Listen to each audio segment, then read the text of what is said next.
أنا اسمي عصام، وشغال حاليا بوزع أوردرات. معايا العربية بتاعتي الخاصة، واللي كنت بوزع بيها أوردرات من وإلى المحافظات. كنت مسجل في أحد التطبيقات المشهورة، واللي كان بيتبعت لي عليها الطلبات علشان أخدها من أي مطعم أو من أي مكان، وأوصل الأوردرات دي لللوكيشن اللي كان العميل بيبعتولي.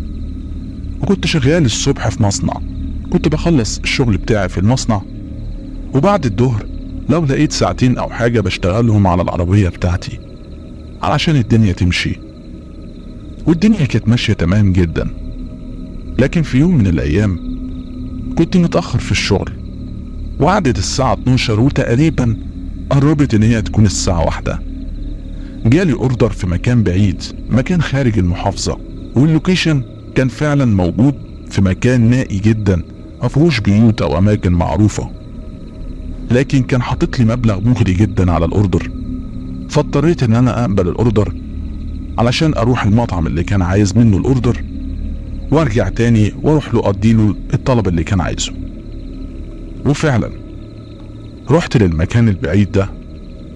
اليوم ده كانت الدنيا بتشتي، وكان الجو عاصف جدا، وكانت السواقة في المكان ده خطر جدا، أو في التوقيت ده بالذات. لكن الحمد لله ربنا قدرني وعرفت أتجاوز العواصف دي، والشتاء كان قوي وقتها، وإني أروح المكان بسلام. وفعلا وصلت للمكان ده، واللي كان عبارة عن بيت مكون من 4 أدوار.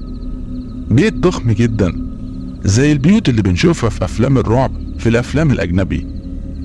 البيت ده باين عليه فندق أو هوستل من الحاجات اللي الناس بتروحها وهي في الطريق أو الاستراحات. الغريب في الموضوع إن الجراج بتاع المكان ده كان فاضي جدا، ما كانش فيه ولا عربية، وكأنه كان مكان مهجور.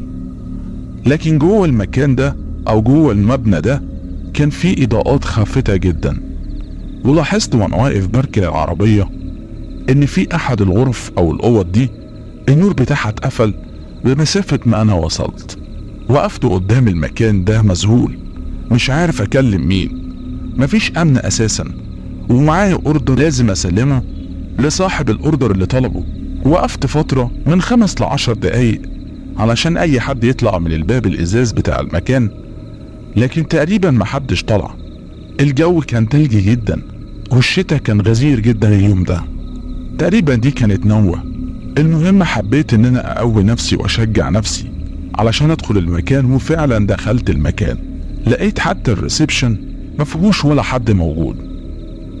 قعدت انادي واقول في حد هنا، في حد هنا، لكن للاسف محدش رد عليا. كان موجود في الاوردر ان انا اسلم الاوردر ده قدام غرفة 232. لما دخلت المكان لقيت كل الغرف اللي موجودة ارقامها في الميات، 106 120 113. فخمنت كده ان ده ممكن ارقام الدور الاول، وان رقم 232 الغرفة دي اكيد في الدور التاني. وفعلا شجعت نفسي رغم ان المكان كله كأنه مهجور، كأن مفيش حد فيه. الاضواء كلها مقفولة، مفيش حد يقدر ان هو يستقبلك في المكان، مفيش حد موجود اطلاقا. ازاي مكان زي ده المفترض ان هو يكون فندق صغير ويستقبل الناس والزوار، ومفيش حد بيستقبل اي حد موجود اساسا؟ وده اللي خلاني اقلق جدا. ابتديت ان انا اعرق رغم درجة الحرارة المنخفضة جدا، ورغم الشتاء اللي شغال بره، ورغم الامطار دي كلها والسقوعية جسمي ابتدى يعرق. كنت متوتر جدا، وكان تفكيري بيقول لي ان انا ارمي الاوردر واطلع اجري، او اسيب الاوردر موجود في الريسبشن او في الترابيزة بتاعت الريسبشن واخد بعضي وامشي. فقلت لا، انا لازم اسلمه للعميل علشان يديني تقييم كويس على البرنامج، وده يحسن من ادائي واداء الناس اللي ممكن تطلب مني بشكل اكتر بعد كده، وده اللي ممكن يفيدني. لكن مين اللي هيقدر ان هو يستلم مني؟ فكرت ان انا اخبط على اي غرفة من الغرف، لكن قلت لا، ممكن ازعج اي حد، ودي خصوصية، ما اقدرش ان انا اخبط على حد. وقفت قدام المكان اللي بطلع منه للدور التاني، وانا بطلع وفي نص السلم ببص قدامي لاحظت ان الدور كله ضلمه، مفيش ولا اضاءه موجوده على اول الدور، والدور كله ضلمه كحل، ما تعرفش حتى تفرق ايدك بين الضلمه وما تشوفش اي حاجه في الضلمه.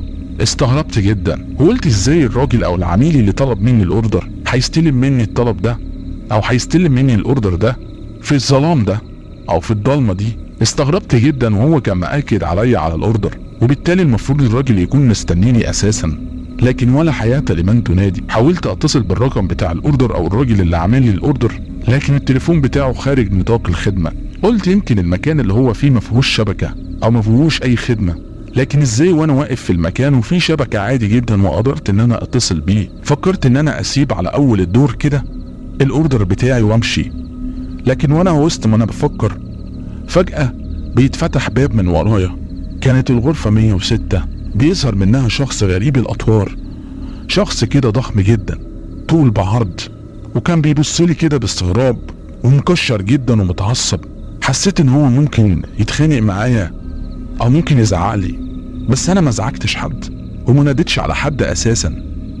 ومين الراجل ده وانا عملت له ايه علشان يبص لي النظرات دي كلها غضب وكلها كراهيه؟ هو مين ده؟ فبصيت له كده وقلت له مساء الخير، انا كان معايا اوردر ولازم اسلمه، وكان حد طالب مني الاوردر ده النهارده، وحاولت اشوف الدور التاني لكن الدور كله ضلمه، ما عرفتش اطلع الاوضه، وخفت ان انا اخبط على اي اوضه هنا علشان اتكلم معاهم يعرفوا يوصلوا له الاوردر، لكن خفت اني ازعج اي حد موجود في المكان. الغريبه ان الراجل بصلي من فوق لتحت وما كلمنيش ولا قال لي اي جمله ولا اي رد، غير انه بيبصلي بنظرات كلها كراهيه وعصبيه. ما فهمتش السبب، قلت اكيد في المكان ده في حاجه غلط. حطيت الاوردر قدامه وقلت له ان الاوردر ده في غرفه 232، وخدت بعضي ومشيت بظهري ورجعت وانا خايف اساسا يحصل اي حاجه.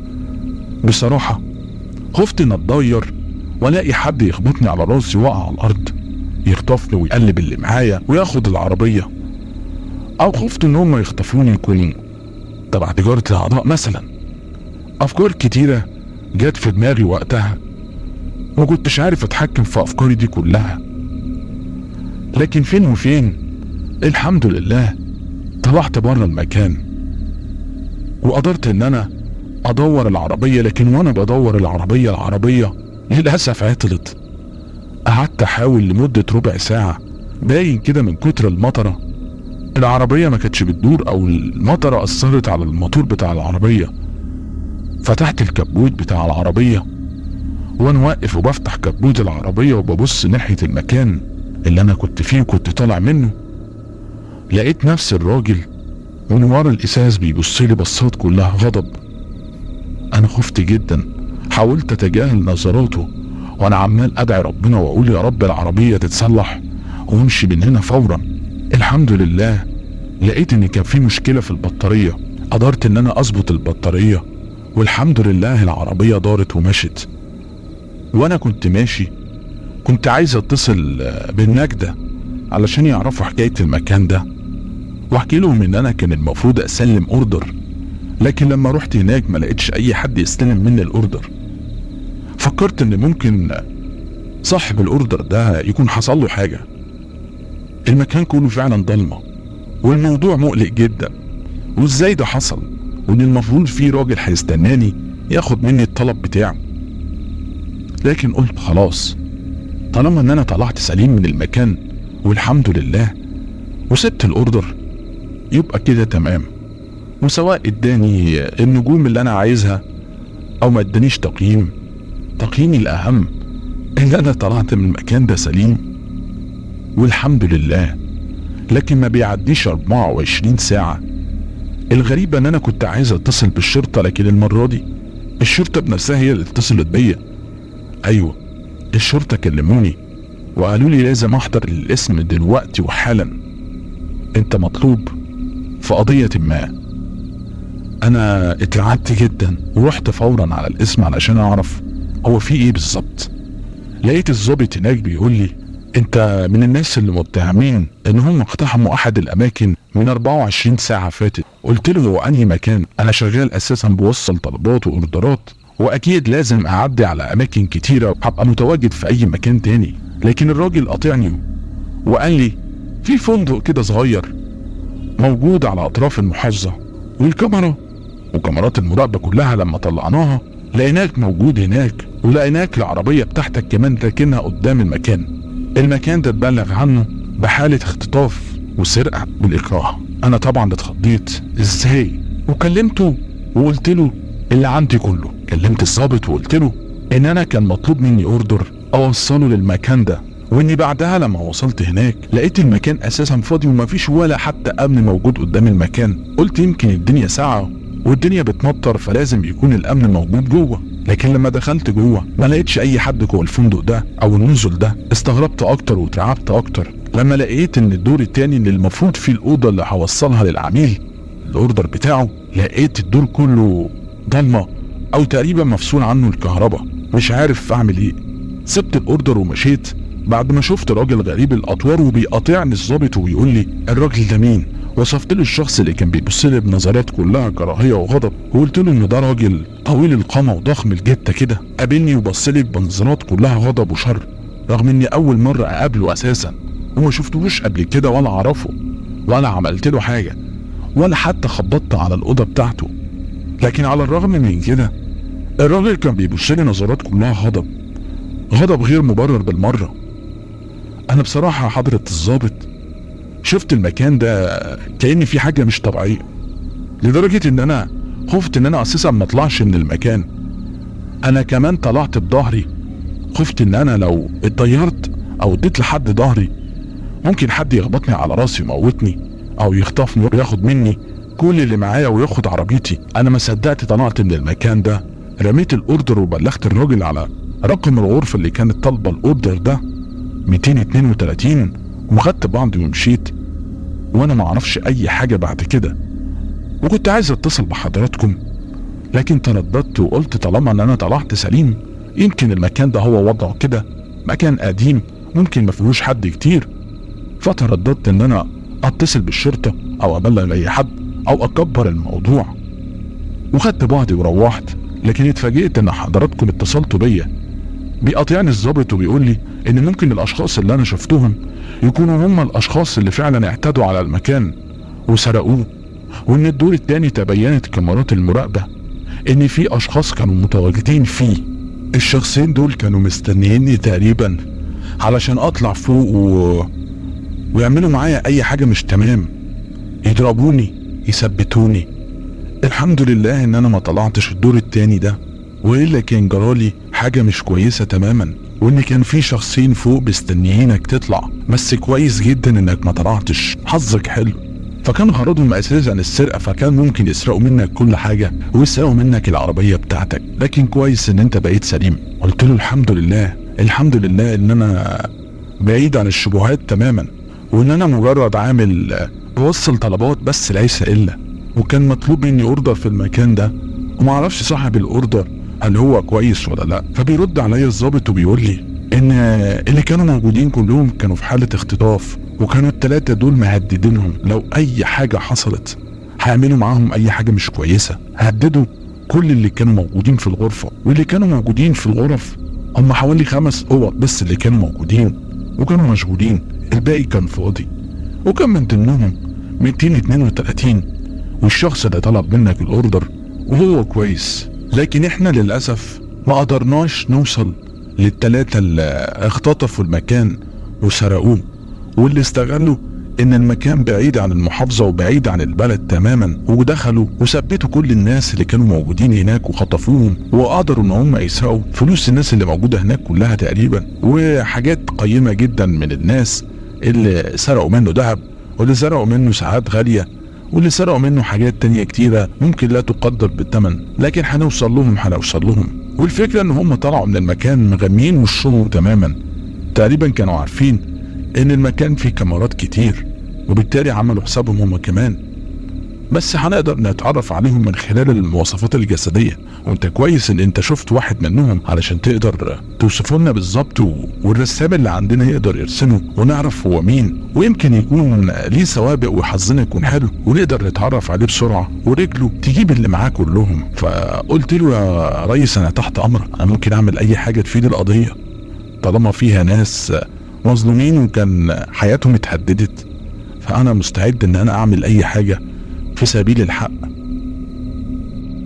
اديت لهم كل البيانات والمعلومات بتاعتي لحين لو حصلت اي حاجة وافتكرت اي حاجة جديدة اقدر اتواصل معاهم، والحين ان اي حاجة تجد في القضية كمان هم يبلغوني بيها. ومشيت على كده علشان اكمل يومي عادي جدا. لكن اللي ما كانش عادي جدا اللي حصل بعد كده. اللي حصل بعد كده اغرب من اللي فات.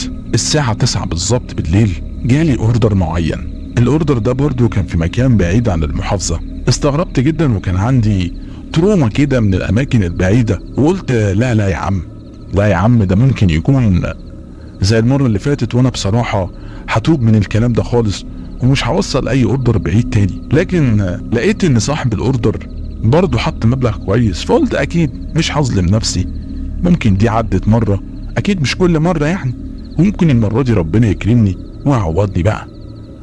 قبلت الاوردر وطلعت اجري اجيب الطلبات اللي كان طالبها، ودي كانت حاجات يعني مش مكلفة خالص، لكن النسبة والعمولة بتاعتي كانت كويسة جدا. اليوم النهاردة والوقت ده ما كانش وحش زي امبارح، كان الجو هادي وصافي وما كانش فيه اي حاجة، وقدرت ان انا اسوق وما اعانيش من اي حاجة في الطريق، والحمد لله قدرت اوصل الاوردر بشكل سلس جدا وسريع. واكتر حاجة طمنتني في الاوردر ده ان هو كان في عمارة سكنية فيها ناس كتير، وده اكتر حاجة طمنتني. ركنت العربية بسرعة وطلعت علشان اطلع للدور الخامس زي ما هو مكتوب. الدور الخامس شقة 3 يمين، وبالظبط طلعت للمكان ده وخبطت. لقيت شخص عادي جدا متوسط القامة كده، قال لي اتفضل يا باشا اتفضل، ده انت جبت الاوردر بسرعة جدا، ده اهلا وسهلا بيك اتفضل. وعملوني معاملة كده كأني صاحبهم. قلت يا ريت العملاء كلهم يكونوا كده. لكن اول ما بدخل الباب بتاع الشقة بيتهبد ورايا وبسمع صوت الترباز بيتربس، انا قلبي وقع في رجليا. قلت تاني يومين ورا بعض وموقفين ورا بعض بالطريقة دي، انا خلاص مش قادر. واول ما بيتقفل الباب بلاحظ شخص كده طلع من جوه. الشخص ده مش اول مرة اشوفه، انا بشوف نفس الشخص اللي شفته قبل كده في الفندق المهجور، الشخص الطويل العريض الضخم شفته وعلى وشه نفس النظرات. انا قلت بس كده انا فهمت، هم خافوا ان انا اقول اي حاجة او اعمل اي حاجة تجيب رجليهم في الموضوع، خصوصا انهم هربانين. بيقطع تفكيري الشخص التالت ويقول لي اهلا بيك، يا ريت تقول لنا بقى ايه اللي حصل في الاسم امبارح، وتقول لنا بالتفاصيل انت قلت ايه وعملت ايه، والا مش هيطلع لك قمة تاني ومش هتمشي من هنا ومحدش كمان هيعرف ان انت جيت، لان احنا عطلنا كل الكاميرات اللي موجودة في المكان اللي حوالينا اساسا، فمحدش عارف يا معلم انت هنا.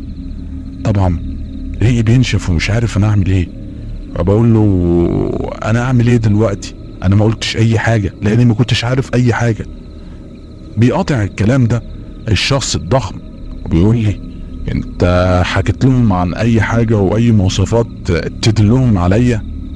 قلت له لا طبعا، هم ما يعرفوكش اساسا. قال لي لا هم عارفيني كويس، انا للاسف مسجل عندهم، ولو قدروا يوصلوا لاي حاجة تدلني عليهم هيعرفوني ويعرفوا كل حاجة ويعرفوا اهلي، وساعتها يا معلم انا مش هرحمك خالص.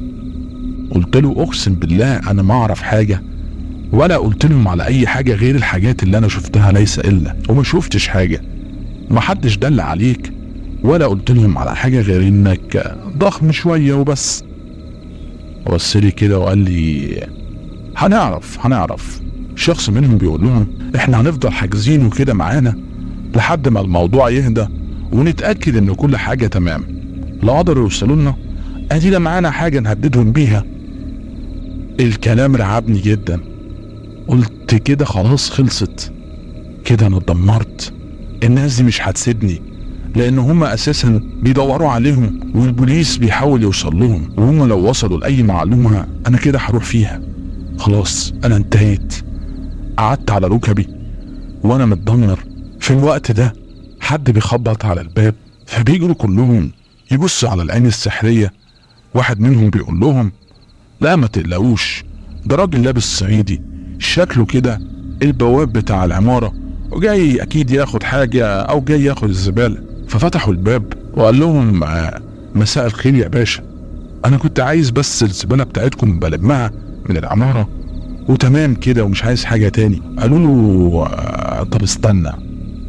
دخلوا الاتنين وفضل واحد معاه.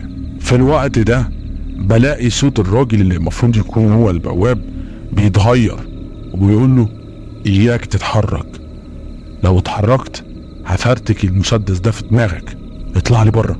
وبالفعل بلاقي الشخص ده طلع بره الشقة اساسا، واللي تقريبا في حد كمان من القوات بتاعت الشرطة موجودة بره.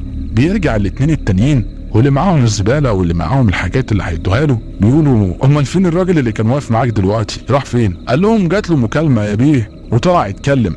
قال له طلع فين؟ قال له طلع هنا اهو قدام باب الشقة هنا. بيطلعوا الاتنين بره باب الشقة، واللي بيلاقوا قوات بتقول لهم اي حد هيتحرك هنضرب في المليان. الراجل اللي كان لابس صعيدي ده كان هو ضابط الشرطة، والناس اللي كانوا موجودين بره هم كانوا قوات المساعدة من الشرطة، واللي الحمد لله قدروا ان هم يقبضوا عليهم في اسرع وقت ممكن. بيدخل ضابط الشرطة ومتنكر بزي الراجل الصعيدي وبيقول لي ها عرفت بقى؟ قلت له والله ما عرفت حاجة. بيرد عليا وبيقول لي على فكرة بقى انا عارف ان هم هيحاولوا يوصلوا لك اساسا، علشان كده حاولت ان انا اتتبع خط سيرك بالظبط واعرف انت بتروح فين وبتيجي منين، لعل وعسى يوصلوا لك ونقدر من خلالك نوصل لهم. وده اللي فعلا حصل، واللي اتأكدت منهم ان هم ممكن يستغلوا شغلك كراجل بتوصل طلبات ان هم يقدروا يوصلوا لك، وفعلا ده حصل.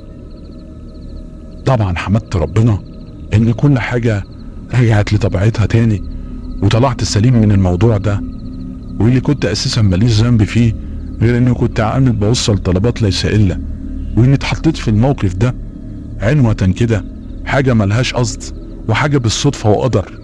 لكن الحمد لله في الاول وفي الاخر بطلع من الموضوع ده سليم. واللي النصيحة اللي بنصحها للناس خدوا بالكم كويس، مش لازم تثقوا في كل الناس اللي حواليكم مهما كان الموضوع بسيط وعادي.